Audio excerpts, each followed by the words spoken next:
Sound take 7 action. लेकिन सुप्रिया जी, एक गंभीर सवाल है और वो ये है कि कांग्रेस पार्टी और इंडिया गठबंधन की रणनीति आखिर है क्या? सीट शेयरिंग की फाइल अभी तक लटकी हुई है, जो आप लोगों ने खुद ही बताया था कि दिसंबर तक एंड में हम डेडलाइन उसकी खत्म कर लेंगे। राहुल गांधी भारत न्याय यात्रा पर निकल गए हैं, वहां वो कहते हैं 22 जनवरी को बहुत बड़ा पॉलिटिकल इवेंट हो रहा है। दो सवाल है आपसे। सवाल पहला नंबर यही कि सीट शेयरिंग, इंडिया गठबंधन शायद सबसे बड़ी स्ट्रैटेजी थी हैट्रिक से रोकने के लिए, लेकिन उसमें फाइल आगे बढ़ नहीं रही है। दूसरा सवाल है कि किस बिसात पर कांग्रेस पार्टी ये सोचती है कि राम और राम मंदिर से जो हिंदू वोटर है, वो लहर जो इस वक्त राम के नाम पर चल रही है, हिंदू वोटर उस लहर से अछूता रह जाएगा और 2024 में वो वोट डालेगा। जनता को आप मूर्ख समझना बंद कर दीजिए। इस प्रकार की बचकाना बातें किसी के गले नहीं उतरती, लोग मजाक उड़ाते हैं। आपको नमस्कार अंजना जी। और हाँ, बिल्कुल उल्टी गंगा बह रही है। आप बाहर हैं और हम लोग स्टूडियो में हैं। मैं ट्रैफिक की वजह से और शायद सुधांशु जी किसी और कार्यक्रम में थे और यहाँ आए। मैं दो बातें कहूंगी। बात रामराज से शुरू करते हैं ना। आपने सवाल पूछा था, 3.25 मिनट का देश के नाम प्रवचन भी दिया गया यहाँ पर, लेकिन रामराज पर नहीं आए। रामराज का मूल मंत्र क्या है? दैहिक दैविक भौतिक तापा, राम राज नहीं कहूं व्यापा। 44% बेरोजगारी, जिसमें से 20 से 25 साल के युवा बेरोजगार, जिन माँ और पिता ने एक रोटी कम खाकर बाबू को पढ़ा लिखाकर कुछ बनने के लिए तैयार किया, वो युवा बेरोजगार है। जब वो खाने की थाली परसती है तो उसमें आटे से लेकर दही पर जीएसटी है। तो दैहिक दैविक भौतिक तापा, राम राज नहीं कहूं व्यापा का पहला कि लोगों को त्रस्त ना किया जाए, वहां पर दुख ना हो, वहां पर पीड़ा ना हो। तो देखिए कैसे वो रामराज का संकल्प पूरा कर रहे हैं मोदी जी। मोदी जी ने बड़ी गजब बात कही। हमने लोगों से जो लिया वो उनको समर्पित कर दिया। नहीं, हमने लोगों से जो लिया वो अपने कुछ मित्रों को समर्पित कर दिया। अगर ये कहते तो मैं 100% पहली बार उनसे पूरी तरह से उनका समर्थन करती। समझ रहे हो? समझ रहे हो आप? समझ रहे हो? This is business। असलियत यह है अंजना जी कि आप या भारतीय जनता पार्टी के जो शब्द हैं उससे मुझे आपत्ति। आपने कहा हिंदू वोटर अछूता रह जाएगा। मेरे लिए वोटर ना हिंदू है, ना मुसलमान है, ना सिख है, ना ईसाई है। मेरे लिए वोटर हिंदुस्तान का वोटर है और वो मूल मुद्दों से परेशान है और वो परिवर्तन चाहता है। वो चाहता है कि जिस दम्भ और अहंकार से ये सरकार चल रही है, जब महंगाई होती है, 4 महीने की चरम सीमा पर महंगाई है, कोई चर्चा सुनाई दे रही है आपको? सरकार ने कुछ कहा है इस महंगाई को लेकर? 9.5% पर खाद्य में महंगाई है। फूड इन्फ्लेशन 9.5% पर है, शहरी क्षेत्रों में 10% पर है। सरकार के चेहरे पर शिकन आ रही है? नहीं आ रही है। क्यों? क्योंकि खड़े होकर कह देंगे जी हम तो लहसुन प्याज नहीं खाते, कुछ और भी बोल देंगे हम ये चीजें नहीं खाते।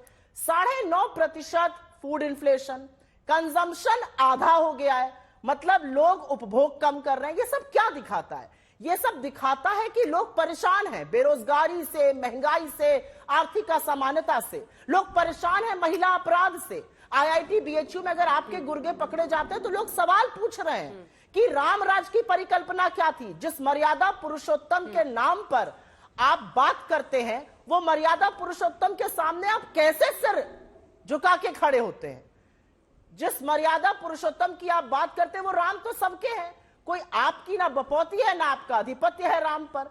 और आपने जो मुझसे सवाल पूछा उसका मैं 2 टूक जवाब देने से पहले एक चीज यहां पर बोलना चाहती हूं। आपने राहुल गांधी जी की 2 बाइट चलाई, उसका साधुवाद, लेकिन जो बाइट उन्होंने कही, जिसका संदर्भ आपने बोला लेकिन वो बाइट नहीं चली, वो बाइट थी धर्म को लेकर। उन्होंने कहा कि धर्म जो है वो आस्था का विषय है, मैं धर्म के मूल्यों पर अपनी जिंदगी जीने की कोशिश करता हूं, उससे फायदा नहीं उठाता हूं। लेकिन भारतीय जनता पार्टी इसके बिल्कुल विपरीत काम करती है। आपके सीधे सवाल का जवाब मैं बिल्कुल देना चाहती हूं। आज जनवरी की 16 तारीख हो गई और असलियत यह है कि गठबंधन की सारी बातें ना सार्वजनिक रूप से की जाती है, ना आज तक के स्टूडियो में बैठ के करूंगी, और कभी भी टिकट 4, 5, 6 महीने पहले अनाउंस नहीं होता है। तो जब टिकट अनाउंस होने होंगे लोगों के, हो जाएंगे। फाइल कोई अटकी नहीं है, फाइल एक ही है और वो फाइल किताबी है, क्योंकि जो दावे हैं वो सब नकली हैं और वो सरकार की प्रोग्रेस की, सरकार की नाकामियों की एक लंबी फहरिस्त की फाइल है। ये लोग समझते हैं और ये लोग बूझते और जानते भी हैं। करवाली बेइज्जती। आज के समय में दुनिया में कोई ऐसा देश नहीं है G20 कंट्री में जहां महंगाई हमसे ज्यादा हो, जहां पे महंगाई की दर हमसे कम हो और विकास की दर हमसे ज्यादा हो। तो हम महंगाई और विकास की दर में इस समय वर्तमान चुनौतीपूर्ण परिस्थितियों में, इन्होंने कहा कंजम्पशन कम हो रहा है, तो अभी अभी का डाटा है कि पिछले साल में भारतीयों में 41 लाख 4 व्हीलर्स खरीदे, 41 लाख। कंजम्पशन कम होता दिखाई पड़ रहा है। हवाई यात्रा में भारी वृद्धि हुई है, कंजम्पशन कम होता दिखाई पड़ रहा है। और जो मकान खरीदे गए पिछली बार की तुलना में वो 24% ज्यादा है। सामान्य मकान, जो लग्जरी मकान कहते हैं कि जिनकी 1.5-2 करोड़ से ऊपर की कीमत होती है, उसमें 31% की वृद्धि हुई है। मजा नहीं आ रहा है। अंजना जी, मुझे 5 सेकंड बोलने का मौका दीजिए। 1.25 मिनट बोले और ठीक है, हमेशा सुप्रिया जी, की इसका तरह झूठ बोला। ठीक है, इसलिए इसका आप मुझे जवाब दे 5 दीजिए। सेकंड का बस मौका दीजिए, बिल्कुल संक्षिप्त में बोलूंगी। क्या कहा? कारें ज्यादा खरीदी जा रही हैं, लग्जरी घर ज्यादा खरीदे जा रहे हैं। अरे प्रभु, इसीलिए तो कहते हैं आप सूट बूट की सरकार है। आईटीसी और एचयूएल 2 एफएमसीजी कंपनी है। मंजन, तेल, साबुन, जो चीजें गरीब से गरीब व्यक्ति भी खरीदता है, वो चीजें वो बेचती हैं। माइनस में उनकी ग्रोथ रेट आ रही है, माइनस में प्रॉफिटेबिलिटी है। क्यों? क्योंकि गरीब ये छोटी छोटी रोजमर्रा की चीजें नहीं खरीद पा रहा है। कंजम्पशन का मानक एफएमसीजी होता है, कंजम्पशन का मानक लग्जरी विला नहीं होता। लेकिन ये आप नहीं समझ सकते, क्योंकि आप सूट बूट पहनकर 15 लाख का सूट करके नहीं समझ सकते। और मैं एक बात और कह दूं, असलियत यह है कि देश के लोगों को देश के देखने के बजाय, भारतीयों की तरह देखने के बजाय आप विभाजित करते रहे।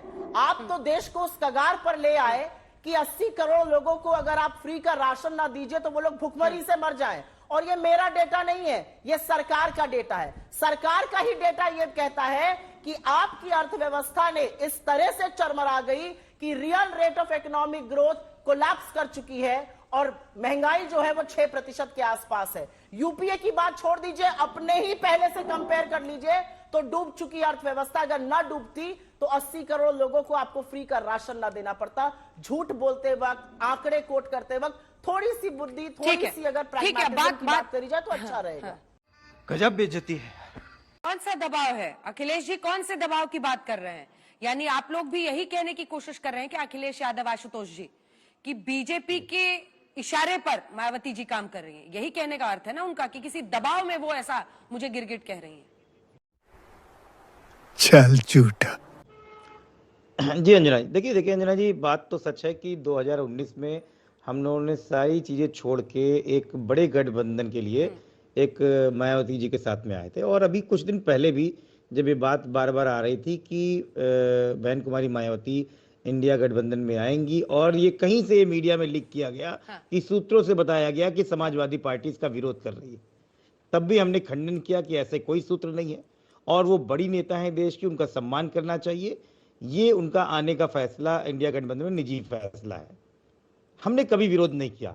और हम चाहते थे कि एक बड़ी शक्ति बहुजनों की इस देश में आए और इस देश की सबसे बड़ी गद्दी पर एक बहुजन जो है मुख्यमंत्री, प्रधानमंत्री बने। लेकिन क्या ऐसा हो जाता है कि जब 2014 में आप अकेले लड़ी थी, आपके पास 0 सीटें थी, और समाजवादी पार्टी के साथ आने के बाद आपकी सीटें बढ़ के 10 हो गई। आज मलूक नागर साहब बैठे हुए हैं, उसमें समाजवादी वोट भी है, उसमें बीएसपी का भी वोट भी है। तो इसमें हमें क्या समझ में आया कि ठीक 2 महीने बाद, 3 महीने बाद वो नाराज होकर उन्होंने गठबंधन तोड़ दिया। हमसे तो पूछा भी नहीं क्या बात होगी। और उस दिन से लेके आज तक समाजवादी पार्टी के किसी भी एक व्यक्ति ने बहन जी के खिलाफ ना या कभी कुछ बोला है, ना कोई गलत शब्द उतारे हैं। और आज भी हम कहते हैं कि आप किसके दबाव में बोल रही हैं, आप किसके दबाव में नहीं बोल रही हैं, हम आपका उतना ही सम्मान करते हैं। और हम चाहते हैं कि बहुजन की ताकत इस देश की सबसे ऊंची गद्दी पे पहुंचे, और समाजवादी पार्टी इसके लिए प्रयासरत रहेगी अपनी आखिरी समय तक। ये बड़ी अच्छी बात कही आप। अब तो होता भरोसा नहीं है। सुप्रिया जी, ठीक है, एक बार सुप्रिया जी बोल ले, फिर आ रही हूँ मलुक जी, आशुतोष जी, थोड़ा सा रुक जाइए। एक बार सुप्रिया जी का रिएक्शन आ जाए, उसके बाद से आप लोगों के पास। अब सवाल तो यही है ना सुप्रिया जी, क्योंकि आपने बिजनेस भी कवर किया है एज ए जर्नलिस्ट, पॉलिटिक्स भी जानती हैं आप, और अब तो खैर पॉलिटिकल पार्टी के ही साथ हैं। 80 सीटें हैं उत्तर प्रदेश में। मैं इस वक्त लखनऊ में हूं, और लखनऊ से ही दिल्ली का रास्ता निकलेगा। लेकिन इसी लखनऊ में अगर मामला त्रिकोणीय हो गया तो फिर ये इंडिया, सीट शेयरिंग, ये सब तो होता ही रहेगा। पश्चिम बंगाल में वैसे ही कांग्रेस के बहुत स्टेक्स नहीं है, ममता जी 2 से ज्यादा सीट देने के मूड में नहीं दिख रही हैं, वहां पे मुश्किल ही है आप लोगों के लिए। अब सवाल यह है कि 80 सीटें यहां पर मायावती अगर अलग लड़ रही हैं 2 लोगों की नाक की लड़ाई में, तो ये तो बहुत बड़ा लॉस है, और बीजेपी के लिए उतना ही बड़ा गेन है। अभी बताता है भाई, अभी बताता है, अभी किया ना, अभी बताता है। मैं दो चीजें बोलूंगी। यहां पर हड़प कर सरकार चलाने वालों में भारतीय जनता पार्टी के प्रवक्ता बोलेंगे, ये तो गजब ही हो गया।